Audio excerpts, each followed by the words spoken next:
आप सभी को एक बार फिर से जय मसीह की shower of grace YouTube channel पर मैं आपका स्वागत करता हूं। और एक बार फिर से आज हम एक ऐसे विषय पर बातचीत करेंगे जिसके जिसके विषय में हम इन दिनों में बहुत सारे पास्टर्स के द्वारा बहुत सारी शिक्षाओं को देख रहे हैं, और वो विषय है दशवांश। और बहुत सारे लोग इस बात को बोलते हैं कि आज के समय में दशवांश ज़रूरी नहीं है, और हो भी सकता है, ये बहुत से लोगों के लिए ज़रूरी नहीं होगा। लेकिन आज मैं वचन के माध्यम से ये बताना चाहता हूँ कि दशवांश जो है वो हमारे जीवन में क्या महत्व रखता है और उसकी क्या ब्लेसिंग्स हैं। ये शिक्षा को हम देखेंगे और मैं विश्वास करता हूँ आप ज़रूर उसके द्वारा आशीषित होंगे। और मैं बचपन से इस बात को सुनता आया हूँ कि दशवांश जो है वो हमारे जीवन के लिए बहुत महत्वपूर्ण एक बात है या शिक्षा है या एक हमारे जीवन का हिस्सा है, जिसके द्वारा हम फलवंता में बढ़ते हैं। और वचन में ऐसा लिखा है, इस तरह से बहुत बार हमने सीखा और सुना है। लेकिन आज मैं कुछ बातें वचन से आपके साथ बांटना चाहूँगा, और उससे पहले मैं एक छोटी सी गवाही अपने जीवन की आपको बताना चाहूँगा कि मेरे जीवन में ये क्यों महत्वपूर्ण है। मैं जब छोटा था, 4 साल का, मेरे फादर ऑफ हो गए थे। फादर का मेरे जीवन में से एक स्थान जो था वो चला गया था। और जब मैं युवावस्था में था तो मैंने इस बात को हमेशा एक कमी के रूप में देखा कि एक पिता का प्यार क्या होता है मुझे नहीं पता है। लेकिन एक जगह जब मैं बाइबल स्कूल में था, मैंने इस बात को सुना कि परमेश्वर पिता के समान हमसे प्यार करता है। और मैंने इस बात को कहा, यदि सच में पिता के समान प्यार करता है तो मैं चाहता हूं कि मुझे शारीरिक रूप से वो स्पर्श करें। और मैंने प्रार्थना किया मन में कि प्रभु, यदि आप सच में पिता के समान प्यार करते हैं तो किसी व्यक्ति के द्वारा आप मुझे स्पर्श करें, गले लगाएं। और जैसे ही मैंने इस बात को बोला तो मैंने पाया कि वो एक व्यक्ति, एक स्टाफ, एक भाई थे, उनका नाम था राकेश चांद। वो आए और मुझे गले लगाया और मुझे अच्छा लगा। लेकिन फिर मैं और अधिक कंफर्म होने के लिए मैंने फिर प्रार्थना किया, प्रभु जो पास्टर पढ़ा रहे हैं यदि वही मुझे गले लगाएंगे तो मैं सोचूंगा आप उसमें होकर मुझे गले लगा रहे हैं। और ऐसा हुआ कि वो एक अंकल थे, कैन करके, ऑस्ट्रेलियन थे, और वो पढ़ा रहे थे। और उन्होंने मुझे आके ऐसे गोद में उठाया जैसे कोई बच्चे को उठाया हो। और उस समय लगभग मेरा उम्र 28 के करीब था। और मैं उस स्पर्श से बहुत ही आशीषित हुआ। मैंने पहली बार महसूस किया डिवाइन पावर को और परमेश्वर के प्रेम को। और उस दिन से मैंने अपना जीवन प्रभु को सौंप दिया।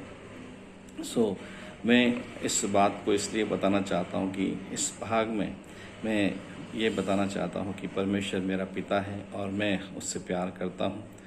और इसीलिए मैं दशवांश की जो शिक्षा है उसको अपने जीवन में एक आदर के रूप में देखता हूँ। और एक वचन हम पढ़ेंगे, क्यों मैं इस बात को बताना चाहता हूँ। उत्पत्ति इसका 14 अध्याय और इसका 18 से 20 पद हम पढ़ेंगे। यहाँ इस प्रकार से लिखा है, तब शालेम का राजा मल्कीसिदक, जो परम प्रधान ईश्वर का याजक था, रोटी और दाखमधु ले आया।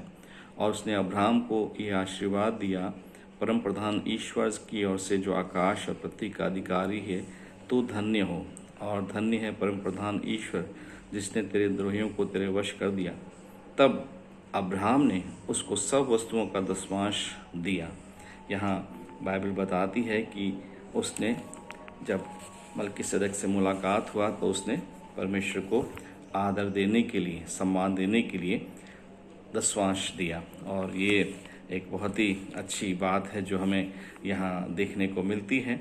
और उसके बाद हम एक बात और जगह से देखेंगे।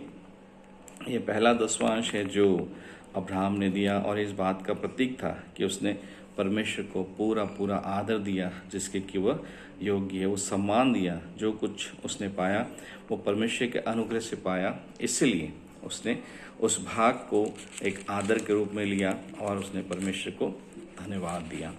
तो यहाँ से हम देखते हैं कि ये मनुष्य के द्वारा परमेश्वर के साथ एक प्रेम का प्रतीक है और परमेश्वर के प्रति एक जीवन में पाई हुई आशीषों का प्रति उत्तर है कि जो कुछ भी परमेश्वर हम पाते हैं वो तेरा अनुग्रह है, और हम चाहते हैं कि उसे हम दसवांश के रूप में आपको प्रदान करें। और इसी तरह से हम एक वचन और हम देखेंगे, उत्पत्ति उसका 28 अध्याय, जहाँ परमेश्वर का वचन इस प्रकार से हमें बताता है। उत्पत्ति 28 उसके 20 से 22 पद में, तब याकूब ने यह मन्नत मानी, यदि परमेश्वर मेरे संग रहकर इस यात्रा में मेरी रक्षा करे, मुझे खाने के लिए रोटी और पहनने के लिए कपड़ा दे, तो मैं अपने पिता के घर में कुशल क्षेम से लौट आऊं, तो यहोवा मेरा परमेश्वर ठहरेगा, और वह पत्थर जिसका मैंने खंभा खड़ा किया है परमेश्वर का भवन ठहरेगा, और जो कुछ तू मुझे दे उसका दसवांश मैं अवश्य ही तुझे दिया करूँगा। यहाँ याकूब के जीवन में भी हम देखते हैं कि वो एक वाचा परमेश्वर से बांधता है, और वाचा ये थी कि परमेश्वर जब मुझे सुरक्षित लाएगा, जो कुछ भी मुझे वो देगा उसका दसवांश मैं परमेश्वर को दूंगा।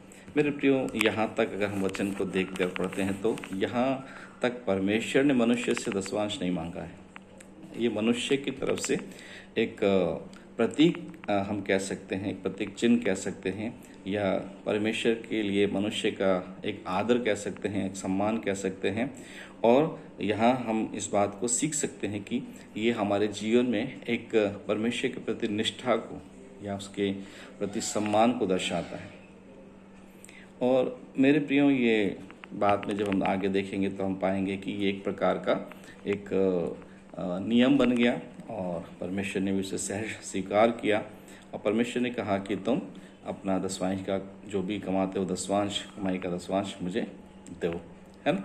और इसलिए ये एक नियम बन गया है, और इसको फिर हम लोग पालन करते हैं।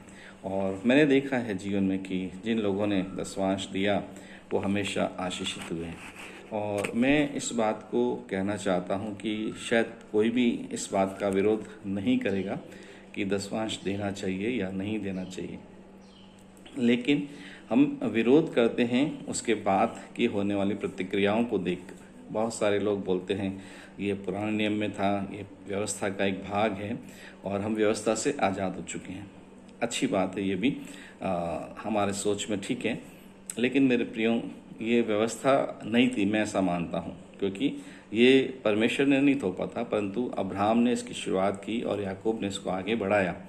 और यहाँ जैसे पुराने नियम का था दसवांश, नए नियम में कहते हैं प्रभु यीशु मसीह ने कहा उससे बढ़कर दो और हर्ष से दो। तो मेरा कहने का मतलब ये है प्रियो कि दसवांश जो है वो हमारे जीवन का एक हर समय का बन गया है ना, लेकिन हमारे लिए प्रॉब्लम ये होती है कि हम हर समय दसवांश देने की इच्छा नहीं रखते हैं, है ना। जैसा बहुत सारे लोग कहते हैं कि दसवांश से बढ़कर दो, तो उसका मतलब है कि आपने महीने में एक बार दे दिया, 10 महीने में एक बार दे दिया, आपने हर्ष से दे दिया, अच्छी बात है, लेकिन ये एक रेगुलर एक रीति थी जिसे हमें करना था। और हम बहुत बार रेगुलर रीति के अंदर जब आते हैं तो हमें मुश्किल होता है ना। जैसे हर महीने हमें किराया देना है, तो वो हमारे लिए एक प्रॉब्लम रहता है कि हर महीने हमको देना है, या कोई भी चीज़ हर महीने हमको करना है तो हमें लगता है ये हर महीने हमारा जा रहा है, तो वहाँ एक दिक्कत है। और दूसरी चीज़ यहाँ पर हम देखते हैं कि जब गिनती के 18वें अध्याय को पढ़ते हैं तो वहाँ हम देखेंगे कि ये एक बाद में एक तरह से नियम बन गया। गिनती उसका 18 अध्याय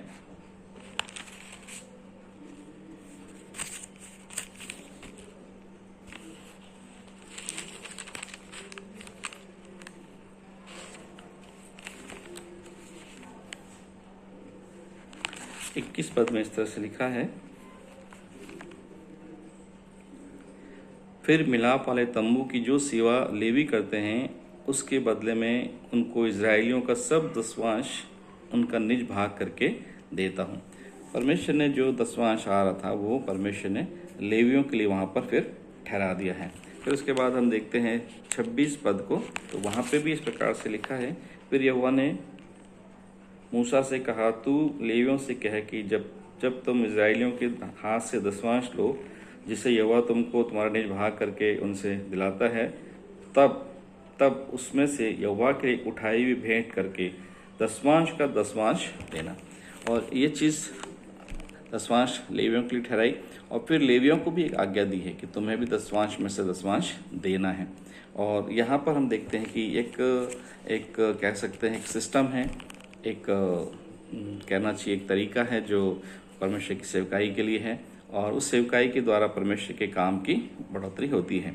और यहाँ हम जब गिनती को पढ़ते हैं तो लिखा है कि वो मंदिर में लेवियों के लिए था। और जब व्यवस्था विवरण पढ़ेंगे तो वहाँ पर हम कुछ बातें देख पाएंगे। व्यवस्था विवरण 14 अध्याय उसके 22 और 29 पद को हम पढ़ते हैं।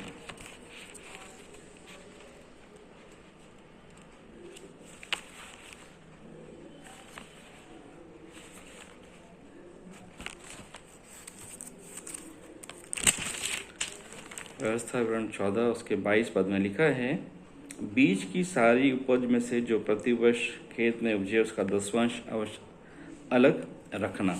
और फिर आगे परमेश्वर का वचन हमें बताता है 22 से आगे 29 तक हम पढ़ेंगे तो लिखा है, जिस स्थान में को तेरा परमेश्वर यहोवा अपने नाम का निज निवास ठहराने के लिए चुन ले, उसमें अपने अन्न, नए दाखमधु, तटके तेल का दसवांश और अपने गाय बैल भेड़ बकरियों के पहलौठे अपने परमेश्वर यहोवा के सामने खाया करना, जिससे तुम उसका भय नित्य मानना सीखो।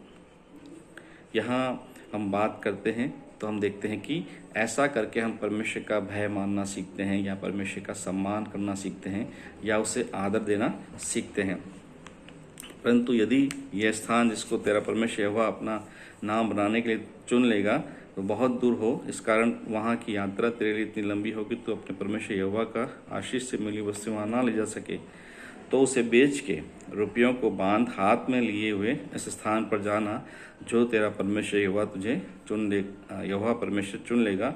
वहाँ गाय बैल या भेड़ बकरी या दाख मधु या मदिरा या किसी भांति की वस्तु क्यों न हो, जो तेरा जी चाहे उसे रुपयों के मोल लेकर अपने घराने समेत अपने परमेश्वर यहोवा के सामने खाकर आनंद करना और अपने फाटकों के भीतर लेवियों को ना छोड़ना, क्योंकि तेरे साथ उनका कोई भाग या अंश ना होगा। और इस तरह से हम देखते हैं कि बाइबल बताती है कि कैसे हमें उसका इस्तेमाल करना है। फिर हम इन बात को भी सीखना है कि परमेश्वर का वचन हमें बताता है व्यवस्था 14-13 में ऐसा करके परमेश्वर का भय मानना, उसका सम्मान करना सीखना। और मेरे प्रियो, जब ये सब चीज़ें समझाई जा रही थी तो परमेश्वर ने जब मनुष्य से बात करना प्रारंभ किया था तब उस समय में सिखाया था ये। और मैं ये नहीं सोचता कि हर बार हर समय जब भी परमेश्वर बात करे तो ये नियम उनको याद दिलाए, है ना। मेरे घर का एक नियम था, जब मैं छोटा था तो एक ही बार मेरी जो ग्रैंड मदर थी, मेरी नानी जी थी, उन्होंने बोला कि 8 बजे से पहले तुम्हें घर में आना है और सुबह लगभग हम लोग 4 बजे से 5 बजे के बीच में हमें उठना ज़रूरी था। और हमारे जीवन में एक ही बार उन्होंने बोला, फिर बाद में उन्होंने कभी नहीं बोला, लेकिन वो हमारे जीवन का एक हिस्सा बन गया और आज भी हम उस समय के अनुसार चलते हैं, उस बातों को मानते हैं। तो मैं ये नहीं कह सकता कि वही पहले बोला बाद में तो नहीं बोला, है ना यहाँ। लेकिन बहुत बार हम बहुत सारे प्रभु के सेवकों से, दासों से सुनते हैं कि पुराने समय के अंदर ये बात थी, पुराने नियम में था, नए नियम में ये नहीं है, नए नियम में नई चीज़ें हैं, है ना। आपको दसवांश से बढ़कर देना है, ठीक है, अच्छी बात है, हम दसवांश से बढ़कर देते हैं। बहुत सारे लोग कहते हैं हम देते हैं, लेकिन वो कभी कभी, परमेश्वर कभी कभी के लिए नहीं है, परमेश्वर हमारे हर दिन के लिए है।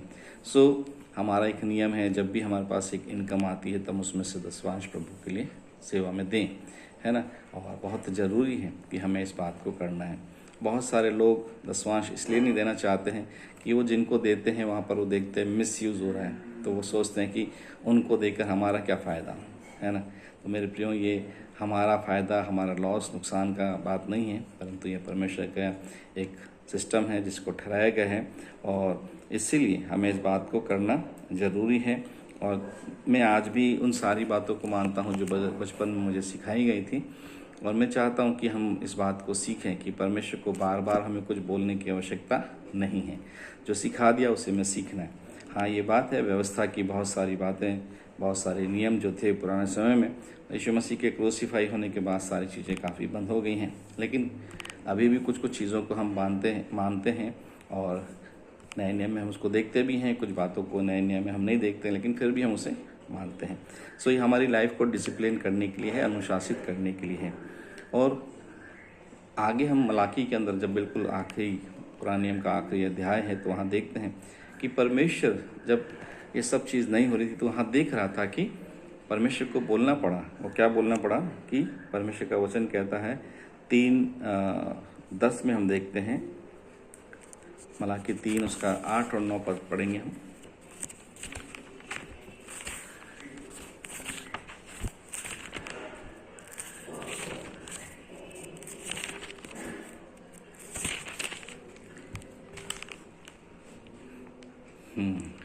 यहाँ पर 3 और 8 में लिखा है, मलाकी में लिखा है, क्या मनुष्य परमेश्वर को धोखा दे सकता है? पर देखो तुम मुझको धोखा देते हो और तो भी पूछते हो हमने किस बात में तुझे लूटा है। और वो कहता है 10वांश और उठाने की भेंटों में तुम पर भारी श्राप पड़ा है, क्योंकि तुम मुझे लूटते हो, वरन सारी जातियां ऐसा करती हैं। परमेश्वर का वचन कहता है यदि ये हमारे जीवन में ऐसा नहीं होता, इसका कोई महत्व नहीं होता, तो यहाँ परमेश्वर को ये नहीं कहना पड़ता कि तुम मुझे 10वांश की भेंटों में लूटते हो, क्योंकि बहुत सारे लोग 10वांश देना बंद कर चुके हैं। और इसीलिए आज बहुत सारे घरों में समस्याएं भी हैं। मैं ये नहीं कह रहा कि परमेश्वर बदला लेता है, परमेश्वर दंड देता है, लेकिन हम जानते हैं प्रकृति का नियम है, जो नियम बने हुए हैं।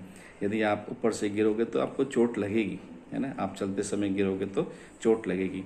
तो ये एक नियम है ना। बहुत सारी बातों में कुछ प्रिंसिपल्स हैं, कुछ सिद्धांत हैं कि अगर ऐसा करेंगे, आग में हाथ डालेंगे तो जलेंगे। तो इसका मतलब ये नहीं कि कोई हमको डाल रहा है, लेकिन ये एक सिस्टम है, नियम है। इसी तरह से बाइबल बताती है कि जो परमेश्वर की ओर से कुछ बातें हैं, यदि हम उसको फॉलो नहीं करते हैं तो हमारे जीवन में ज़रूर प्रॉब्लम्स आती हैं। तो मेरे जीवन का एक भाग है कि जब मैं बाइबल स्कूल में था एक बार, और हमने जब निर्णय लिया 10वांश देने का, तो एक बार मेरा बर्थडे था और मैंने कहा चलो इस बार 10वांश नहीं देके जो भी पैसा होगा उसको हम बर्थडे में सेलिब्रेट करके सबको खिलाएंगे। और उस बार मैंने नहीं दिया, तो मुझे एक गिफ्ट भेजा गया था मेरे घर से। उसमें पैंट और शर्ट दोनों गिफ्ट के रूप में थी। तो मेरे प्रियो, जब मुझे गिफ्ट मिला तो उसमें से शर्ट गायब थी, मुझे सिर्फ पैंट ही मिला कोरियर के द्वारा। और उस समय इतना एडवांस टेक्नोलॉजी भी नहीं था, इतनी एडवांस बातें नहीं थी, तो ज़्यादा बातचीत हमने नहीं की। हमने कहा चलो कोई बात नहीं, क्या करेंगे। मैं प्रार्थना में पूछा प्रभु से, तो प्रभु मुझे इस तरह से बोल रहा था, मतलब मेरी जो सोच है, समझ है कि परमेश्वर ने कहा तू उन्हें जो मेरे प्रति विश्वासघात किया, तूने जो चोरी की, तो तेरा लॉस हुआ है।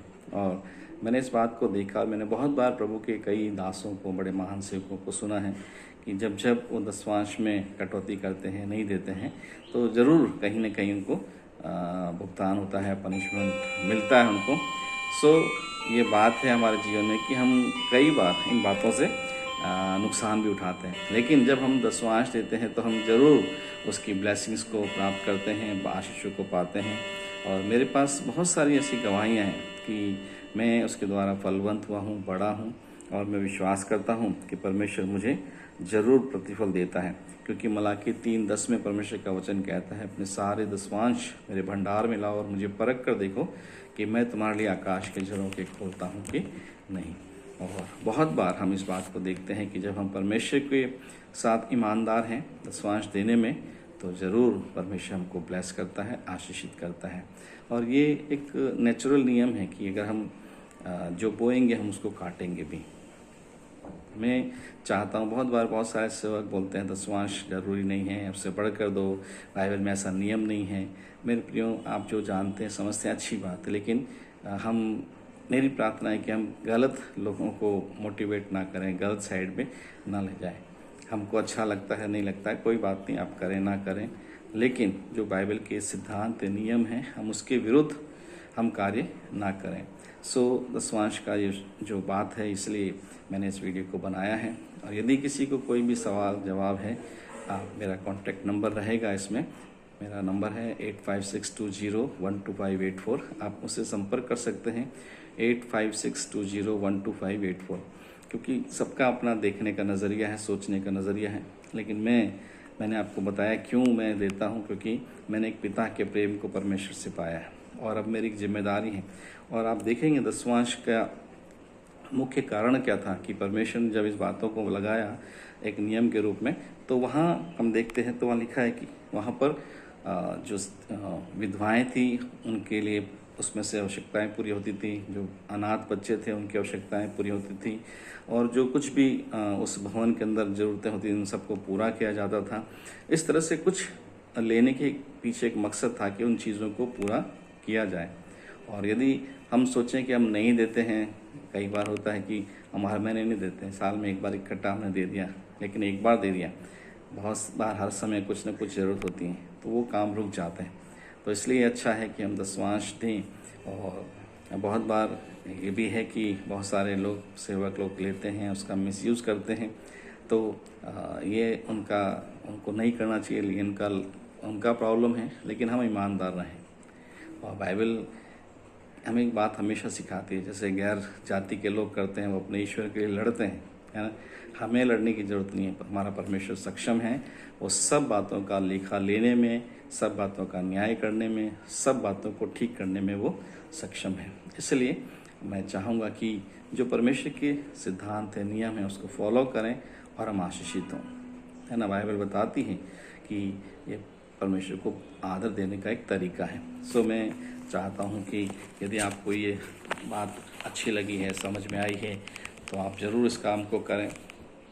और यदि आपको अच्छा नहीं लगा है, आप असंतुष्ट हैं, आप कुछ पूछना चाहते हैं, तो मैंने नंबर दिया है, आप मुझसे बात कर सकते हैं। और आप चाहें तो अगर आप आशीषित हैं, इस वीडियो को आप शेयर भी कर सकते हैं, लोगों के लिए आशीष का कारण बन सकते हैं। God bless you. प्रभु आप सबको आशीष दे। आमीन।